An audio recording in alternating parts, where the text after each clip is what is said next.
Jumlah kasus COVID-19 sampai hari Selasa 12 Mei 2020 sebanyak 14.265 kasus dan setiap hari jumlahnya masih terus bertambah. Pakar epidemiologi Universitas Indonesia atau UI, Pandu Riono menuturkan, Indonesia bisa menjadi negara yang rawan terhadap penyebaran virus karena didorong berbagai hal dan hal tersebut bukan tanpa sebab. Menurut Pandu, Indonesia bisa menjadi negara yang rawan terhadap penyebaran virus yang bisa disebabkan berbagai faktor pendorong transmisi. Faktor pendorong transmisi dapat dilihat dari berbagai indikator yang digunakan dalam perhitungan risiko transmisi berikut. Pertama, jumlah penduduk Indonesia mencapai sekitar 268 juta jiwa berdasarkan data 2020, sehingga lebih rentan terhadap penyebaran virus. Kedua, sementara, menurut data Survei Sosial Ekonomi Nasional atau Susenas 2017 menunjukkan populasi yang tinggal di wilayah perkotaan mencapai 52,9%. Jumlah kasus COVID-19 terbanyak terjadi di wilayah perkotaan yang padat penduduk. Ketiga, begitu juga dengan populasi yang tinggal di rumah dengan luas lantai kurang dari 8 meter persegi per kapita, terdapat sekitar 14,8% menurut data Susenas 2017. Keempat, angka insidensi atau terkena penyakit pneumonia berdasarkan data BPJS 2016 mencapai 1,3 per 1000. Pneumonia atau gangguan saluran pernapasan sebelum munculnya SARS-CoV-2 ini sudah banyak terjadi karena populasi buangan asap transportasi, asap rokok, dan sebagainya. Kelima, populasi yang berpergian atau meninggalkan rumah untuk berbagai kegiatan tahun lalu mencapai 28,2%. Keenam, populasi dengan praktek cuci tangan yang tidak benar berdasarkan data riset kesehatan dasar atau Riskesdas 2018 mencapai 50,2%. Dari sejumlah faktor risiko yang disebutkan tadi, Pandu dan timnya melakukan scoring untuk menunjukkan posisi risiko transmisi antara wilayah provinsi di Indonesia. Hasilnya, wilayah yang memiliki risiko transmisi terjadi dengan jumlah paling tinggi adalah Pulau Jawa. Berikut 10 provinsi yang paling berisiko tinggi penyebaran atau transmisi COVID-19 dapat terjadi cepat yaitu sebagai berikut. Yang pertama, Jawa Barat. Kedua, Jawa Timur. Ketiga, Jawa Tengah. Keempat, DKI Jakarta.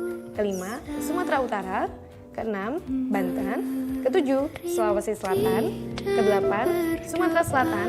Kesembilan, Riau. Dan untuk PCR sekarang ini sudah mencapai 4.000 sampai 5.000 sampel per hari.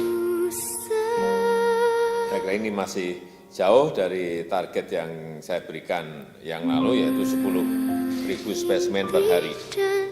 Dan data dari gugus tugas sekarang ini sudah ada 104 lab yang masuk dalam jaringan lab COVID-19. Dan saya ingin dipastikan bahwa lab-lab tersebut berfungsi maksimal, meskipun dari 104 lab tadi, 53 lab rujukan sudah melakukan pemeriksaan dan 51 lab rujukan belum melakukan pemeriksaan. Saya lihat terutama kesiapan SDM yang terlatih ini perlu lebih diperhatikan lagi, juga yang berkaitan dengan masalah di alat pengujian yang masih kurang, terutama untuk reagen PCR, RNA, dan PTM. Dan saya minta ini segera.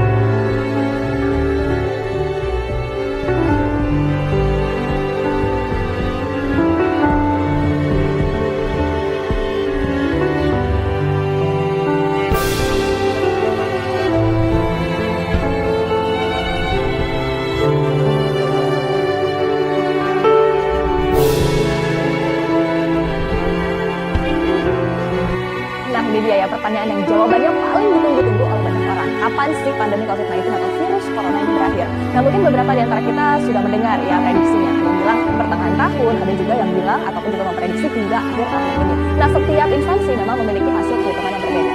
Seperti apa detailnya kita akan simak dalam kapan pandemi COVID-19 berakhir.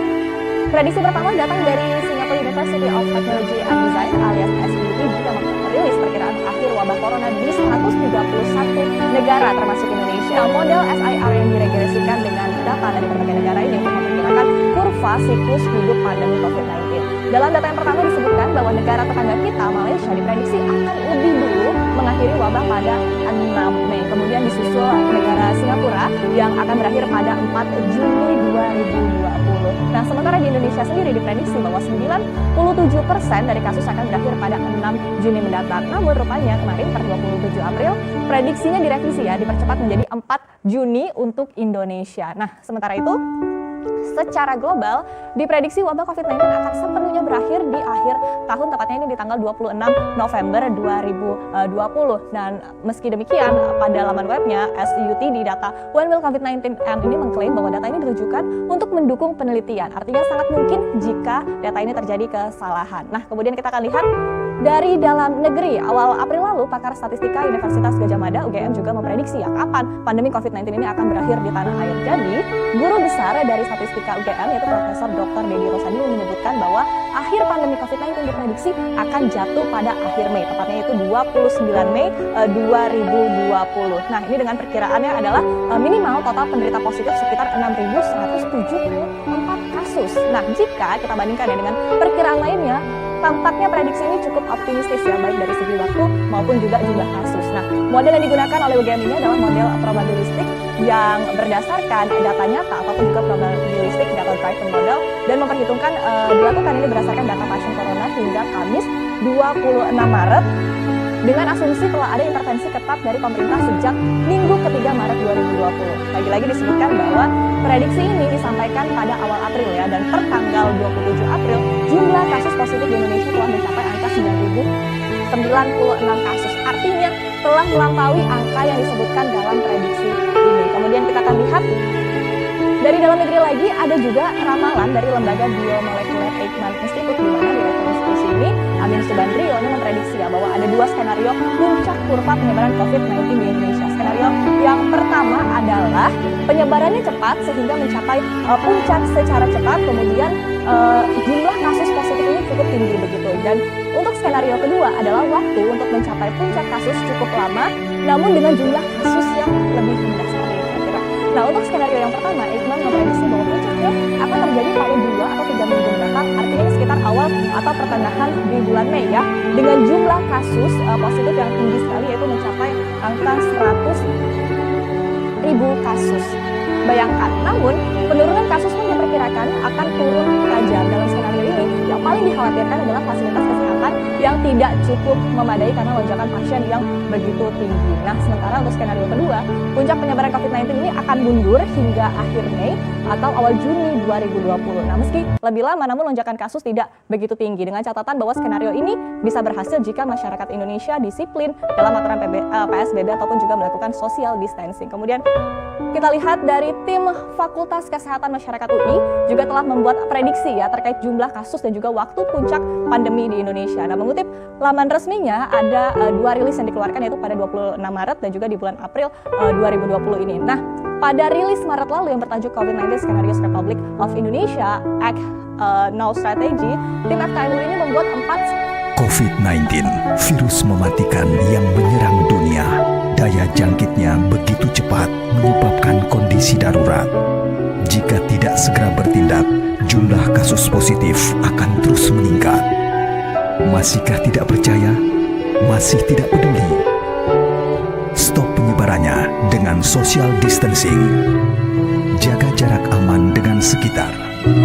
Bekerjalah dari rumah, beribadah di rumah. Jika tidak mendesak, berdiam dirilah di rumah. Jaga jarak, social distancing harus dijalankan bersama. Karena berada di keramaian, kita beresiko tertular yang nantinya dapat menularkan yang lain juga. Mari saling jaga jarak agar rantai penyebarannya terputus. Ayo lawan corona.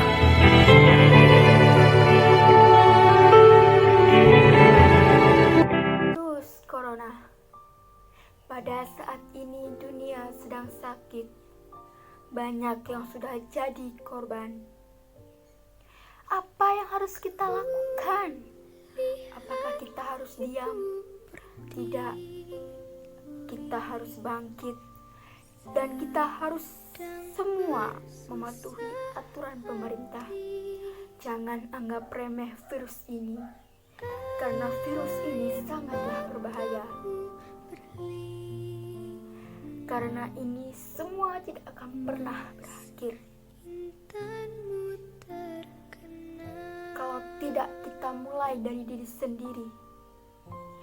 Ayo kita bersama perangi COVID-19 atau virus corona. Agar dunia kembali seperti dulu ke Allah. Yang kata kalian, kami ingin menghirup udara segar. Yang kata kalian, kami ingin beraktivitas kembali. Kalau bukan dari kita, siapa lagi? Ayo, ikutilah kata pemerintah, aturan-aturan pemerintah. Dan jangan berkumpul dulu. Tetap diam di rumah, jaga jarak fisik.